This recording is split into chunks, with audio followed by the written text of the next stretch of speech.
आप लोगों का स्वागत करती हूँ यूट्यूब चैनल इज्जत क्लासेस में।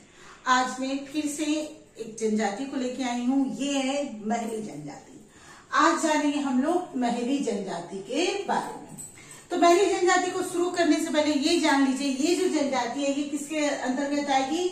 ये आएगी आपके सदान जनजाति के अंतर्गत। ठीक है, सदान जनजाति के अंतर्गत आएगी ये। टोटल कितनी जनजाति है? 32 जनजाति है। 32 में से 8 हो जाते हैं आदिम जनजाति। ठीक है, 8 आदिम हो जाते हैं और 7 हो जाते हैं सदान,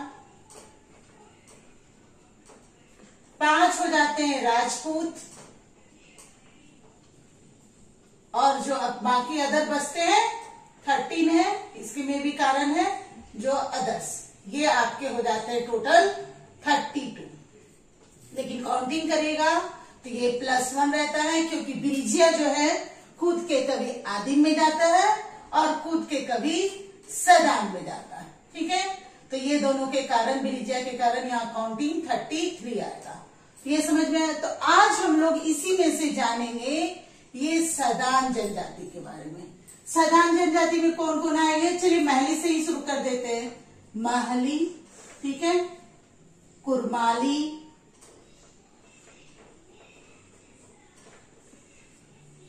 बिरजिया, जो मैंने कहा कूद के आदिम में जाएगा, कूद के बिरिजिया। ठीक है, स्पेलिंग थोड़ा मिस्टेक होगा तो आप लोग देख लीजिएगा, कहीं कहीं पे डिफरेंट रहता है। किसान, ठीक है, इस तरह से इसके जो जनजाति है टोटल इसकी संख्या 7। उसके बाद हो गया चीक बराइक, गोराइत, महली, कुरमाली, बिरिजिया, किसान, चीक बराइक, गोराइत, और एक हो जाएगा लोहरा। ठीक है, इसमें क्या है, लगभग आप देखिएगा कि सदान जनजाति में सब कुछ न कुछ काम के लिए जाने जाते हैं। जैसे महली, ये बांस की टोकरियां बनाते हैं, बांस से शिल्पकार कहा जाता है। कुरमाली, ये हो गया आपका जाकर के लोहा का काम करते हैं। बिरिजिया, ये जंगल का आदमी है, ठीक है, और वन उत्पाद के काम करते हैं। किसान हो गया भूमि, चीक बराइक, कपड़ा सिलने का काम, गोराइत, और लोहरा भी जाके लोहा बनाने का काम करते हैं। तो इसमें से आज हम लोग जानेंगे महली के बारे में। ठीक है, अब देखिए ये महली, सबसे पहले इसका उपनाम यदि पूछा जाए कि हाँ इसको और किस नाम से जानेंगे, तो इसे सरल कारीगर भी बोलते हैं और शिल्पकार भी बोलते हैं, क्योंकि ये बहुत ही अच्छा शिल्पकारी का काम करते, बांस से टोकरी से बनाना, ये सब काम इसका होता है। अब इसके जान लेते हैं टाइप। तो जितने भी सदान है, ये टोटल जितने भी सदान है, वो आप सदान में से कुरमाली और लोहरा, ये दोनों को छोड़ के बाकी सब द्रव्यन में चले जाएंगे। बाकी सब चले जाएंगे द्रव्यन। तो महली किसमें आ गया? द्रव्यन में आ गया। ठीक है, एक तो पहले ही जान गए कि ये सदान है, द्रव्यन में आ गया। चलिए अब इसके भाषा परिवार भी जान लेते हैं। भाषा परिवार भी 3 होता है, भारोपीय भाषा परिवार, ठीक है, और मुंडा भाषा परिवार, और लिख दे रही हूं मैं, भारोपीय होता है, द्रव्यन होता है, और मुंडा भाषा परिवार। मुंडा भाषा जो परिवार होता है, इसी को ऑस्ट्रेटिक या ऑस्ट्रो एस्टेटिक बोलते हैं। तो भारोपीय में टोटल सदान आ जाते हैं। तो ये क्या है? सदान है। तो ये भी किस परिवार के अंतर्गत आएगा? भारोपीय भाषा परिवार।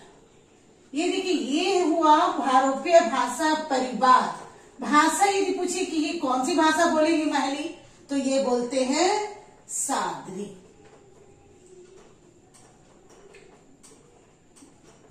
इसकी जो भाषा हो गई सादरी। ठीक है, इतना हो गया। अब इसके गांव आ जाते हैं भाई। चलिए, नाम रखा गया, पहले गांव ही आ जाओ। तो गांव में, गांव के जो इसकी पंचायत होते हैं, इसको बोला जाता है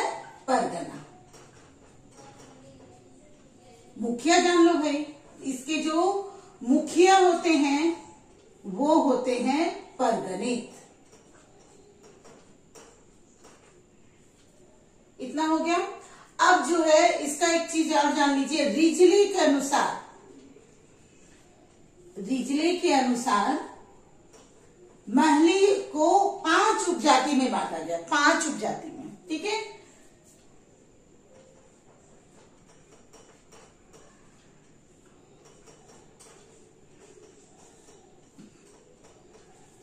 पांच उपजाति में बांटा गया, ठीक है।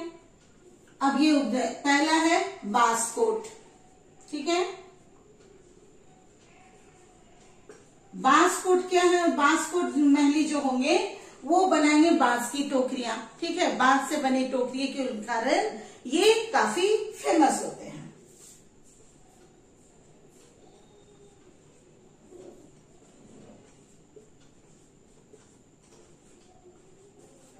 फिर पातर महली, सब में महली होगा, ठीक है। सभी ये महली के ही उपजाति हैं, ठीक है। ये हो जाएगा पातर महली। पातर महली जो होते हैं पालकी ढोने के काम करते हैं, ठीक है। पालकी ढोने का काम ये पातर महली करता है, ठीक है।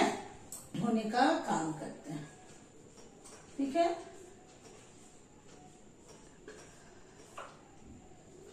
सॉरी, पातर महली ये नहीं होगा, पाल से है लेकिन पाल से पातर महली नहीं, ये होते हैं ताती महली, ठीक है। ताती महली। पातर महली क्या करेंगे? पातर महली जो है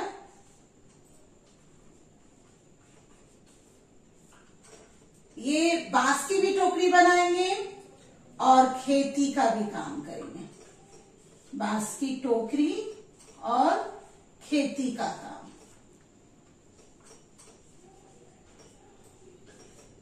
फिर है सुलंकी महली। कहीं पे सुलंकी लिखा हुआ है, कहीं पे सुलंकी लिखा हुआ है, तो जैसा ऑप्शन रहेगा आप लोग वैसा मारिएगा। सुलंकी रहता है तो सुलंकी, सुलंकी रहता है तो सुलंकी, दोनों एक ही है। सुलंकी जो महली है वो मजदूरी का काम करेंगे। हो गया 1 2 3 4 बांसकोट, ताती, पातर, सुलंकी और एक और महली मुंडा। महली मुंडा ये मजदूरी का काम करेंगे, ये सॉरी खेती का काम करेंगे, मजदूरी नहीं, खेती का। इस ढंग से इसको रिजले ने 5 माना। देखिए एक चीज याद रखिएगा, पातर है, मैं भी जैसे कंफ्यूजन की, पातर है तो पातर से पालकी नहीं करेगा, ठीक है। ताती होगा जो पालकी होगा, ये हो गया। और इसके जो गोत्र है उसकी जो संख्या है वो 16 है। गोत्र 16 को यदि मैं पढ़ाऊंगी तो वीडियो बहुत लंबा हो जाएगा। लगभग जो गोत्र है वो एक बार आप लोग, मैं अलग वीडियो बना दूंगी उसके लिए। चलिए इतना जान गए आप लोग। अब जो है इसके पूजा के बारे में जान लें कि ये लोग किस देवी का पूजा। तो ये लोग मुख्य रूप से देवी या देवता जो है ये मुख्य रूप से सूरजी देवी का पूजा करते हैं। सूरजी देवी, ये जो सूरजी देवी है एक्चुअली सूर्य भगवान ही है और ये लोग इसको सूरजी देवी के रूप में। उसके अलावा मनसा पूजा भी इन लोग का विशेष होता है। बड़ा पहाड़ का भी पूजा होता है, ये सब पूजा इन लोग में विशेष है। उसके अलावा ये लोग पूर्वजों की पूजा करते हैं। पूर्वजों की पूजा जो करते हैं वो है गोरामसा की। गोरामसा की पूजा होती है पूर्वजों में। और इसको कहीं कहीं पे बूढ़ा बूढ़ी का पर्व भी कहा जाता है। तो बूढ़ा बूढ़ी बोलने से बुजुर्ग जो बड़े बुर्बज थे उसको बोल रहे हैं बूढ़ा बूढ़ी, तो इसको बूढ़ा बूढ़ी पर्व भी कहा जाता है।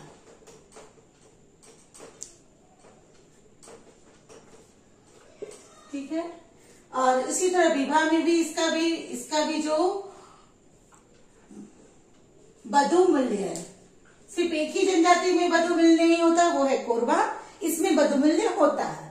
तो ये हो गया बधू मूल्य इसका 5%। ठीक है।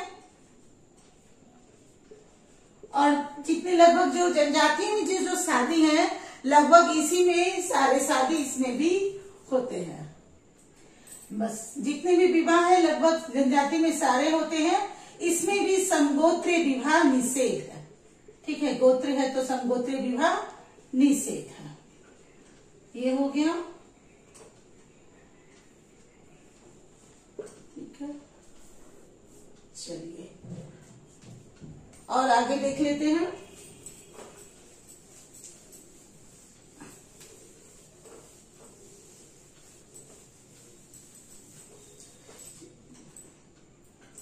स्थान इसका देख लीजिए किस किस जगह में ज्यादा रहते हैं। तो सबसे ज्यादा ये मैली जो जनजाति है वो रांची में, उसके अलावा हजारीबाग, धनबाद, ठीक है, और इन सभी जगहों में थोड़ा संथाल परगना, ये सब जगह में रहते हैं। रांची में एक विशेष इसकी और पूजा होती है सिल्ली में, सिल्ली, ठीक है, सिल्ली में पूजा होती है उलूर पूजा, उलूर पूजा होती है जो कि महली लोग करते हैं। ये तो इसकी खास बात हो गई, लगभग मैंने बता ही दिया। और कुछ छूटा है तो मैं डिस्क्रिप्शन में डालूंगी। अच्छा ठीक है, एक चीज और याद आ गया, इसके एक महत्वपूर्ण बातें देख लीजिए, महत्वपूर्ण बातें, मोस्ट इम्पोर्टेंट बातें, कि इस जनजाति के महली जनजाति के लगभग 90% लोग जो होते हैं B+ ब्लड ग्रुप के होते हैं। ये इम्पोर्टेंट इसकी बात है। कौन सा ऐसा जनजाति है जिसमें सबसे ज्यादा B+ ब्लड ग्रुप पाया जाता है, तो वो है महली जनजाति। और इनके घरों में खिड़कियां नहीं होती, खिड़की नहीं होती। और इस जनजाति को सांस्कृतिक विरासत के रूप में जाना जाता है और संगीत के काफी प्रेमी होते हैं। तो ये मोस्ट इम्पोर्टेंट 3 बात भी याद रखिएगा। यदि कुछ और छूटता है तो मैं डिस्क्रिप्शन में दे दूंगी, और नहीं तो मैं फिर से एक अलग वीडियो उसके लिए बना दूंगी। ठीक है, ये काफी है महली जनजाति के लिए। इसी से लगभग प्रश्न आते हैं। सबसे ज्यादा जो रिजने की जो जनजाति है, 5 जनजाति उप जनजाति, उसे आपको याद रखना है। सोलंकी, तांती, पातर, ये मोस्ट इम्पोर्टेंट है। ये मोस्ट इम्पोर्टेंट हो जाता है। ये पूछा जाता है उलूर पूजा कौन सी जनजाति मानते हैं, या उसके बाद ये वाला गोरोम साकी में या पूर्वजों की पूजा में किसकी पूजा की जाती है। आपको ये वीडियो अच्छा लगता है तो आप इसे लाइक करिए, सब्सक्राइब करिए, कमेंट करिए। जय हिंद।